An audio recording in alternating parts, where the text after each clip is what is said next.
What is up, guys? It's your boy Rick Kakis, and today we have the guide for how to make the Insight Terminus Grandmaster Nightfall as fast and easy as possible by going over recommended loadouts for all of the different classes and a bunch of strike-specific tips so you can get that sweet endgame loot, including the new Nightfall weapon introduced this season, the D.F.A, that's available for the first time ever to get the Adept version of. And so, let's get started. But just before we do, hey guys, I want to get to know you better. So now when you subscribe, make sure to leave your name, address, date of birth, interests and hobbies, favorite color, friends.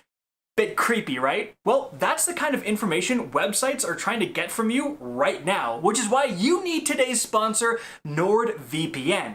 It's going to offer an encrypted tunnel for your data to pass through, making it significantly harder for these websites to collect your personal information. Also, Nord lets you switch locations to pretty much anywhere in the world with a simple click of a button, as you can see.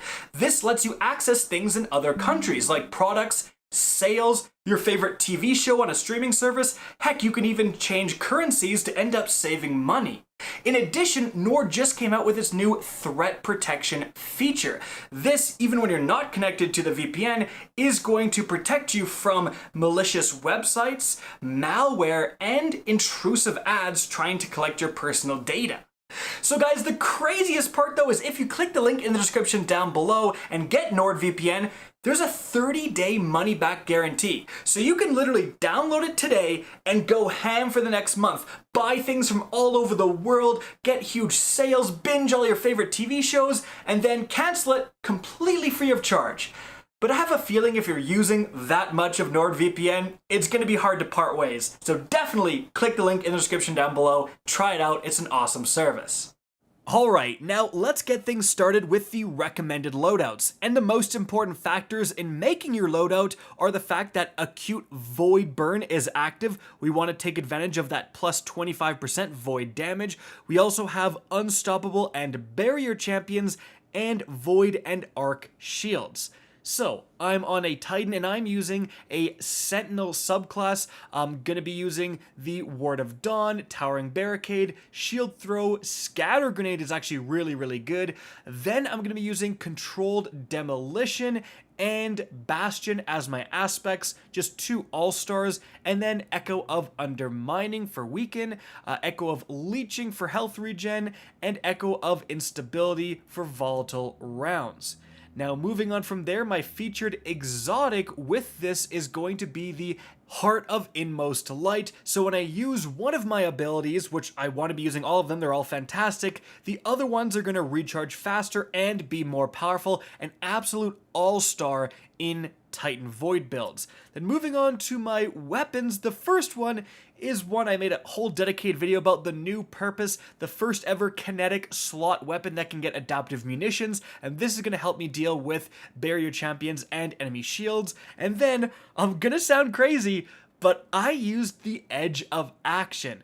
And quite frankly, you don't really need to use this specific glaive. I was just using it to try it out. It certainly wasn't bad, but honestly, you can also use the Enigma Void Glaive, and that's going to work fantastically. Guys, glaives are actually cracked right now, even up to Grandmasters. Remember, they got a buff at the start of the season, and now, as you can see from the background gameplay, when you guard with your glaive, when you use that shield, you're absorbing 97% of incoming damage. So you are basically invincible, and that lets you get out of so many dangerous scenarios. Simply guard as you're attacking enemies. They also chunk for a lot, even on a Grandmaster, and so yeah, we found glaives to be fantastic, especially because they can also deal with those unstoppable champs.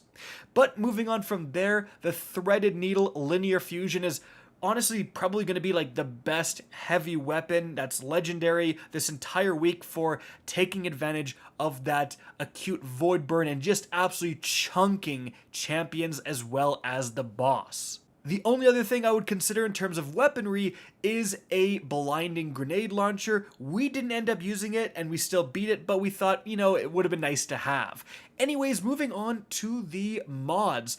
First off, I've got Seeking Wells. This is fantastic, especially for Grandmasters, letting you, stay behind cover and still get all those elemental well synergies. Then we've got Elemental Armaments to produce wells, Well of Tenacity for more survivability for collecting those void wells, Elemental Ordnance, fantastic, especially with the Heart of Inmost Light making your grenades yoked, and the Font of Might, which is going to make especially the Threaded Needle hit a lot harder if I can get one of those void wells. Moving on from there to our Hunter. Obviously, Mobius, Quiver, Night Stalker, and then the aspects are going to be Trapper's Ambush combined with Vanishing Step for just ultimate invisibility. That's also combined with Echo of Presence to make invisibility last longer, Echo of Obscurity so finishers grant invisibility, and Echo of Starvation for Devour. Then the featured exotic is the Aeon Swift. If you have all this invisibility, you put on an Aeon with Sect of Insight, and when you finish those champions, which you can get to really easily because you're invisible, you make heavy for your teammates. Fantastic in Grandmasters. Now for the weapons, the first one's actually going to be the Outbreak Perfected, right? So you can deal with barrier champions because it's a pulse, but this is also going to do significantly more damage to a single target. Those nanites are going to spawn even if you're just shooting one guy, and if you kill, let's say, a red bar, those nanites are going to spread out and do almost like a Firefly AoE effect on nearby enemies. So a really solid weapon here. Then we have another glaive, the Enigma here. This one with Impulse Amplifier and Unstoppable Force, both enhanced. And again, this is probably what I would recommend over the Edge of Action. I was just kind of experimenting here. Then lastly, another Threaded Needle, guys. All three of us were using Threaded Needles. It's fantastic this week. Then for the mods, Bountiful Wells to make more wells, and then Reaping Wellmaker as your main kind of well producer, because you're always dodging to go invisible, so now you can dodge, go invisible, get a kill, produce 2 void wells with that wombo.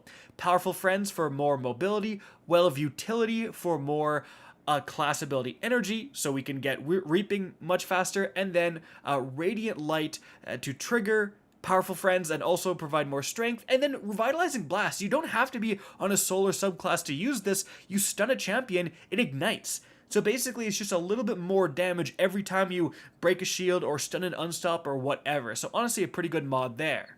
And then lastly, guys, for the Warlock, we're using the Cataclysm Nova Bomb, Vortex Grenade. Then we've got Feed the Void as well as Chaos Accelerant as our aspects. That's combined with Echo of Remnants for your Vortex Grenades, Echo of Obscurity, and Echo of Undermining for that weaken, which you really want.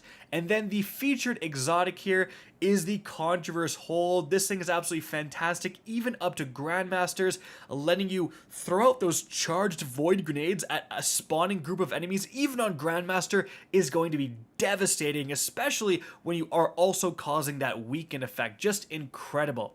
Now, for the weapons, we got the good old Arbalest. I mean, you guys have seen this before. Intrinsically can deal with barrier champions. Fantastic. Now, another fantastic one is actually the Vouchsafe. Guys, you can get this pretty easily because you can turn your Umbral Engrams into Dreaming City weapons, but you can actually get explosive payload plus rapid hit. Phenomenal roll on a Void Scout Rifle. Then, of course, Threaded Needle once again. Moving on to the mods here. We're really leaning into Controverse, so we're using Bountiful Wells to produce more wells if you have multiple copies of mods. And then we've got Elemental Ordnance, and Elemental Ordnance. That's also combined with a Well of Tenacity. And what's going to happen is that if you get a grenade kill, which is almost impossible not to do with a charged Vortex Grenade, you spew out like 4 or 5 wells at once, and you can go and pick those all up, and you'll basically get your grenade again instantly for doing so. And so that's kind of the wombo right there, and you're going to get an incredible amount of survivability with that Well of Tenacity. Alright, but let's move on to the strike-specific tips. So, you're going to start things out, you can definitely just use your Sparrow to get past these starting Harpies and so on, but then once you get inside, things are going to get a little interesting. Push your way past this first group of enemies, but be careful not to all bottleneck in this cave opening. I've seen entire teams get wiped here before. Then you're going to get to this large open area. Just remember to deal with the champion on the far end at range before anyone attempts to jump over the chasm, because if you get hit with one of the slowing missiles, you'll often fall to your death. Now, as you continue forward and you have to stand on this objective, just be aware, don't get too close or else the boss will stomp. If you just stay a little bit back, he'll just disappear. Next up, for this part here, normally in the strike version, you just squeeze your way through no problem, but in Grandmaster, you can actually die from the environmental damage of the Vex Milk here, so stick to the far left side as you can see, and then get through that way. Then you're gonna have this large open area here, and this is where honestly like most of the time spent in this strike aside from the boss fight is going to take place. There's quite a lot of champions here as well as a lot of objectives to do.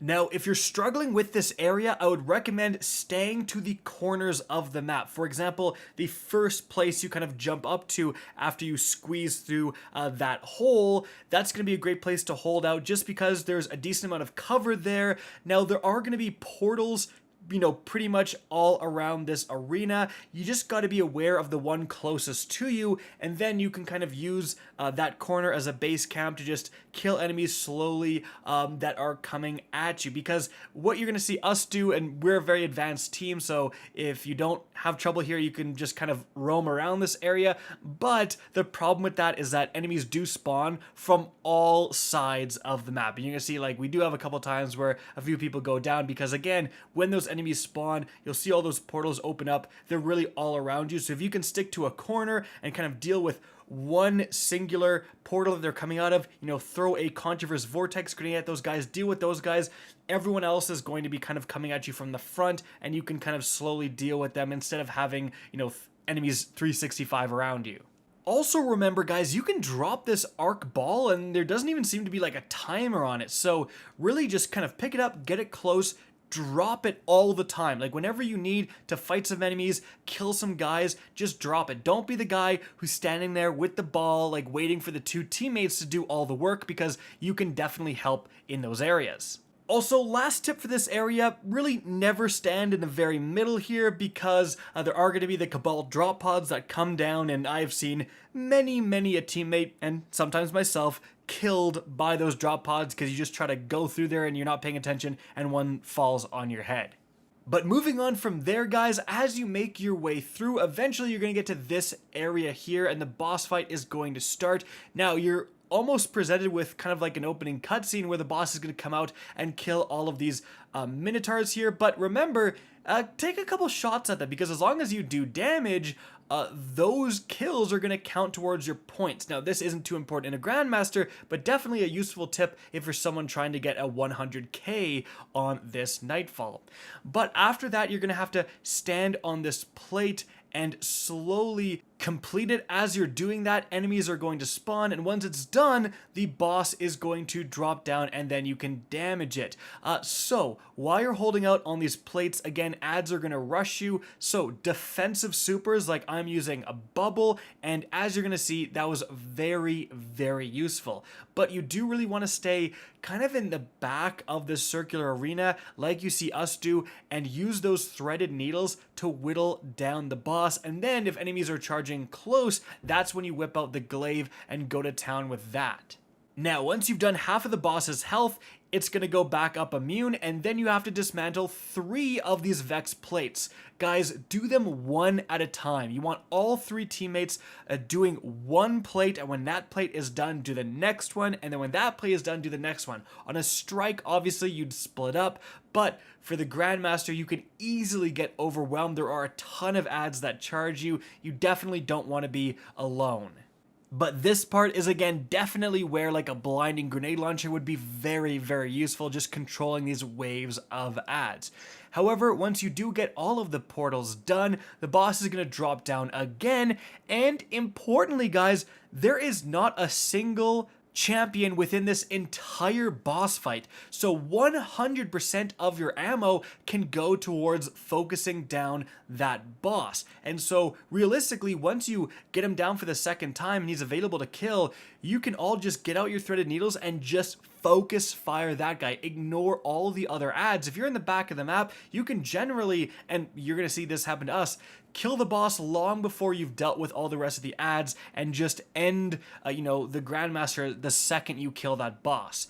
And so guys, that is it for the video. Hope you enjoyed and found this informative. If you did, please remember to help me out by simply rating and especially sharing this video. If you guys want to see more Destiny 2 content similar to this, don't be afraid to slap that subscribe button. If you want to get in touch with me and keep up to date with the latest channel activity, the best way is to follow me on Twitter at RickCacus. That is linked in the description down below. Again, I hope you enjoyed the video, and as always, have a good day.